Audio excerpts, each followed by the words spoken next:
بسم الله الرحمن الرحيم. الرابع عن انس رضي الله عنه قال ان الله عز وجل تابع الوحي على رسول الله صلى الله عليه وسلم قبل وفاته حتى توفي اكثر ما كان الوحي عليه، متفق عليه. والخامس عن جابر رضي الله عنه قال قال النبي صلى الله عليه وسلم يبعث على عبد على ما مات عليه، رواه مسلم. حضرت انس رضی اللہ عنہ سے مروی ہے، فرماتے ہیں کہ بے شک اللہ عز و جل نے رسول اللہ صلی اللہ علیہ وسلم پر آپ کی وفات سے پہلے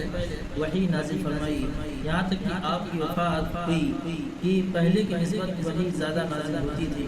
حضرت جابر رضی اللہ عنہ سے مروی ہے کہ نبی کریم صلی اللہ علیہ وسلم نے فرمایا ہر بندہ جس حالت میں اسے موت آئی اٹھایا جائے گا۔ روایت کی اس کو امام مسلم رحمۃ اللہ علیہ۔ اس پہلی حدیث میں اللہ سبحانہ و تعالیٰ کے تعلق سے بات معلوم ہو رہی کہ اللہ کے نبی صلی اللہ علیہ وسلم پر آخری زمانے میں وحی کا نزول اور زیادہ ہونے لگا۔ ایک تو وجہ یہ تھی کہ اللہ کے نبی صلی اللہ علیہ وسلم پر آخری دین اتمام یعنی دین کی تکمیل ہو رہی تھی۔ دوسرے یہ کہ اللہ کے نبی صلی اللہ علیہ وسلم کے پاس بہت سے وفود آ رہے تھے اور لوگ جوگ در جوگ اسلام میں داخل ہو رہے تھے، بھاری تعداد میں بڑی تعداد میں داخل ہو رہے تھے، تو لوگوں کو سوالات بھی پیش آ رہے تھے، مسائل بھی پیش آ رہے تھے۔ تو اللہ کے نبی صلی اللہ علیہ وسلم سے سوالات، استفسارات اور اللہ کے نبی صلی اللہ علیہ وسلم کے سامنے مسائل زیادہ پیش کیے گئے۔ تو اللہ کے نبی صلی اللہ علیہ وسلم سے جب کوئی چیز پوچھی جاتی تھی تو وحی فوراً اتر آتی تھی۔ تو تابع الوحی علی رسول اللہ صلی اللہ علیہ وسلم،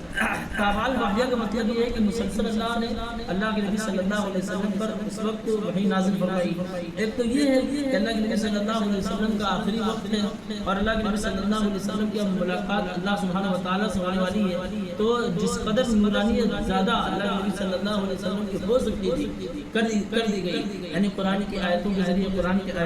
کے نور کے ذریعے۔ حتی توفی اکثر ما کان الوحی، یہاں فرما رہے ہیں کہ حتی توفی اکثر ما کان الوحی علیہ، یعنی وفات ایسی حالت میں ہوئی کہ اس وقت اللہ کے نبی صلی اللہ علیہ وسلم پر وحی کا جو نزول ہوتا تھا تو بہت زیادہ ہوتا تھا پہلے کی نسبت، یعنی پہلے اتنی زیادہ وحی نازل نہیں ہوتی تھی لیکن آخری عمر میں زیادہ نازل ہونے لگی۔ پھر دوسری حدیث ہے، پہلی حدیث متفق علیہ ہے، یعنی بخاری اور مسلم دونوں میں ہے، اور یہاں پر پانچویں ہے جو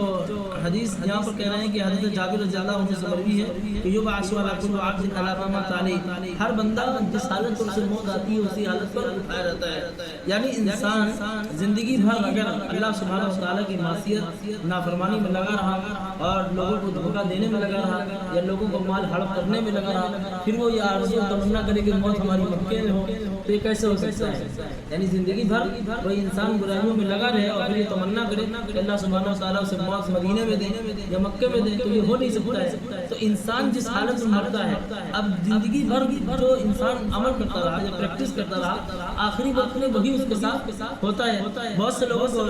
دیکھا ہوگا آپ لوگوں نے بھی کہ آخری وقت میں ان سے ایک لا نہیں نکلتا ہے، یعنی لوگ کہتے ہیں کلمے کی تلقین کرو، کلمہ پڑھ لو، لا الہ الا اللہ محمد رسول اللہ، لیکن یہ دو بول بھی، یہ دو جملے بھی نہیں نکل پاتے، اس لیے کہ زندگی بھر جو انسان عمل کرتا رہتا ہے پھر اللہ سبحانہ و تعالیٰ اسی عمل پر اسے موت دیتا ہے۔ اب ایک انسان ایسا بھی ہوتا ہے جو عمل کر رہا ہے، نمازیں پڑھ رہا ہے، قرآن کی تلاوت کر رہا ہے، مسائل سیکھ رہا ہے یا اللہ سے لو لگا رہا ہے، دینی شوق اس کے اندر فرمان چڑھ رہا ہے، پھر وہ آخری وقت میں ایسا تو نہیں ہوگا کہ اللہ سبحانہ و تعالیٰ اسے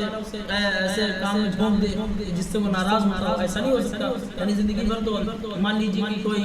دین کی نشر و اشاعت میں لگا رہا، پھر وہ آخری وقت میں کھانے میں تو نہیں ملے گا۔ یہ اللہ سبحانہ و تعالیٰ کی تقدیر ہو سکتی ہے، کبھی کسی کے تعلق سے ایسا ہو جائے، لیکن شاذ و نادر ایسا ہوتا ہے، ہوتا نہیں ہے۔ یعنی یہی بات والا کل عبد علی ما مات علیہ، یعنی جس حالت پر بندہ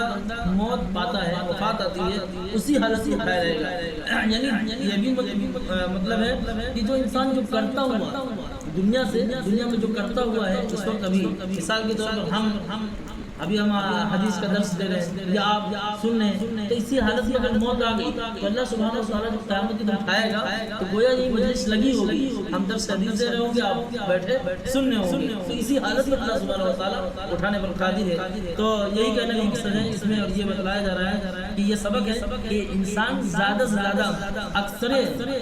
اکثر اوقات یا اپنی آخری عمر کو زیادہ سے زیادہ اللہ سبحانہ وتعالیٰ کی اطاعت میں لگائے تاکہ اللہ سبحانہ وتعالیٰ اگر اس حالت میں وفات دے، اس حالت میں اگر وفات دے، موت دے، تو اسی کنڈیشن میں اسے اٹھایا جائے تاکہ اللہ سبحانہ وتعالیٰ اس سے راضی ہو اور اللہ سبحانہ وتعالیٰ پھر جنت میں فیصلے فرما دے۔ اللہ سبحانہ وتعالیٰ سے ہم سے توفیق مانگتے ہیں اور نسأل اللہ تعالیٰ ان یرزقنا حسن الخاتمہ، اور اللہ ہمارا حسن خاتمہ فرما اور خاتمہ بالخیر فرما